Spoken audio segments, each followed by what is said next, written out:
is Juliana here. You're watching Tourist to Local, a place where I share my travel tips, city guides, product reviews, stories from my adventures, and a lot more. This week, I'm coming at you with another video about studying abroad. Last week, we talked just some general study abroad tips for packing, traveling, host families, and it all. If you're interested in watching, click the link right up above. In today's episode, we're going to be diving into a specific study abroad program that I use, and that is ISA. ISA partnered with my university to offer a couple of different study abroad programs, and most of them were in South America or Central America. I studied abroad with ISA in Vina del Mar Chile, and I did the business program there and was able to take classes with locals. There are a couple of different options for you depending on what your major is. They also have a campus in Valparaiso, which is right next door to Vina del Mar. However, since I was the business program, I was put in Vina del Mar and took classes with locals there. Taking classes with locals was not mandatory. You could also take classes with international students in Spanish or English, but I wanted to push myself and I took classes with locals, and really am glad I did it because it pushed me a lot. Signing up for ISA at first was a little bit difficult because my university is used to doing study abroad programs that are connected with the university, where you basically just sign up for your courses online like you normally would, but just have the campus be somewhere else. But since this was a sponsored program and it wasn't connected with the university, but still supported by the university, meaning my scholarships could transfer over, I had to do a little bit more work. And when I signed up, my study abroad program gave me a list of all the classes offered in Chile, and I looked through them and I had to get approval from all the department heads in my university to take those classes and basically figure out what class that would be most similar to in our university. This was very, very challenging, and it was hard because some of the classes didn't have a class description or a syllabus, but luckily I reached out to ISA and they were able to provide me as much information as possible. They were so helpful. Their customer service there is amazing, and that's one thing I really knew, is I was in very good hands. They were always reachable and always quick to respond. In terms of the financial side of things, I can't remember the exact cost of the program, but I was very happy that it ended up being a lot less money than a normal semester of tuition would be. With my scholarships, it was basically all covered, and that was one very awesome thing. I just had to take care of my flights and stuff like that. In the end, it actually saved me a lot of money, and I knew several people who did ISA programs more than once. One of my friends even did it 4 times. And was able to save a lot of money on tuition because it was cheaper to do these classes abroad. ISA really walks you through everything. They help you with the visas, they help you with all your documents you need to fill out. They're very orderly and have things with set dates from what I remember, and it's very organized. You have a portal too online where you upload things like your passport, and they have your university acceptance on there, and it's all very accessible, which I really liked. Now let's talk about when I got to Chile. They picked us up at the airport, were very organized, and took us to our program. One thing that I very much liked about ISA is they had several tours included in your program. I think it was 3, and they took us just on various weekends throughout the semester to do things. There was also other excursions you could do on the side and add on. I remember they even hosted a Thanksgiving dinner for us and all the Americans that were at the Vina del Mar campus and the Valparaiso campus, which was really cool. They also had an office in Valparaiso where you could hang out and do homework. There was computers, there was phones. It was a great social spot.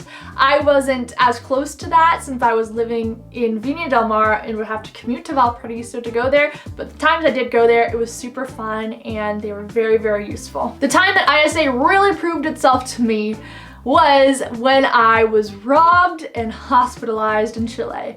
If you haven't seen that video yet, it's a good one. Click it right up above because yikes, you don't want to make the mistakes I did, folks. But ISA was there with me every step of the way. I remember when I was in the hospital, I gave them a phone call because I only had my Chilean phone and couldn't contact my family. And they contacted my family for them, told them that I was in good hands and that they would be taking care of me, and they really calmed down my mom throughout the whole thing and just helped in any way possible, and I really appreciated that. There was a lot of insurance things that also went along with that when I was in the hospital. They were really able to help out with and made it very, very easy. In terms of the schooling part of this study abroad program, I very much liked that I could take classes with locals. I felt like I was integrated in the university. For me, it was very challenging because in Chile, their Spanish is very different than what I was used to, but in that way it pushed me even more. And although I was very lost throughout most of the classes and couldn't understand a thing that was going on, I somehow stayed afloat and passed them all. When I went to Ecuador after, I was basically fluent in Spanish after that very intense experience. So there's a plus side to taking class with locals, is it really, really teaches you exactly the words, the vocabulary, the way that life goes on in the classrooms, because I think that's very interesting to see how students are with the teachers and how they do PowerPoints and all the lingo they use as well, and the professional terms for business. So I very much liked that. I took 2 classes with locals, I think, and then 3 with international students, and I think that was a really good mix because it gave me a break from those very stressful local classes and able to kind of have more fun in the other ones. Living with a host family was incredible.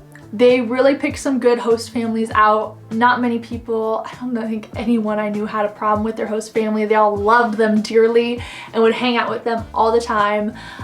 They feed you well. They give you a nice room, and there's definitely boundaries that ISA sets with the host families, and there's very strict rules, and that's why I think it works so well, is because the host families are very well selected. The only problem I really had with ISA is like I said, studied abroad a semester in Chile, and the plan was to study abroad in Argentina the semester after. Before I went to my study abroad in Chile, and when I was getting all the approval for classes, I saw that in Argentina I only had 4 or 5, I think it was 5 classes I could take in Argentina. Only 5 that my advisors and department heads approved of to transfer for credit. If I had taken less than 5 classes in Argentina, I would drop to being a part-time student and my scholarships wouldn't transfer, and I'd have to pay all of that money out of pocket for my Argentina program. So that was my second semester. Argentina, I only had 5 classes. When I arrived to Chile, I had 8 classes to choose from, 2 of which were also offered in Argentina. So I knew I couldn't take those 2. Basically what happened is when I got to Chile, some of the classes I was hoping to take weren't offered, and I ended up having to take those 2 that were also offered in Argentina, which was very, very sad because that meant I couldn't study abroad in Argentina because I would only have 3 classes to take there. And yeah, it was kind of frustrating. I wish that they were more clear with the classes offered there. I didn't realize they were kind of up in the air. I figured they were guaranteed classes I could definitely take, but apparently that's not the case. So make sure that you have lots of options. Try to approve as many classes as possible that could fit with your major. In the end, yeah, I didn't get to study abroad in Argentina. I took the semester off, went to Brazil for a month, and then worked in a hospital in Ecuador, and then spent some time at home, which ended up being awesome. I loved that experience as well. It was just a shame that I couldn't get the classes I was anticipating on taking in Chile. You know, the class schedule thing was kind of an issue for me, but besides that, the value I got from all the activities they took us on. I mean, they were taking us on day trips to different cities where we'd have to take big buses that they would rent out for us. They had several barbecues for us and just some really incredible experiences as a group. I loved it, and they were always there for me. They were always supportive. They were always, you know, making me smile and cheering me up, and there for me when I went through such a hard time being robbed and hospitalized in Chile. So I think that they deserve just just all the praise in the world. I loved them. I loved my experience with them. And I hope this was helpful. I know that when I was studying abroad, I wished I could have seen more people's videos of their experience with ISA, and I hope this sheds some light for you. If you have any questions at all, leave them down below. Also, I have social media. I'm more responsive through Instagram. So check that out, give it a follow, and I'd love to see how your study abroad ends up going. I'm so excited. If you are doing ISA, just have the best time and enjoy every second of it because it flies by so fast. That's all for this video. So long, travel well, and make the world your neighborhood.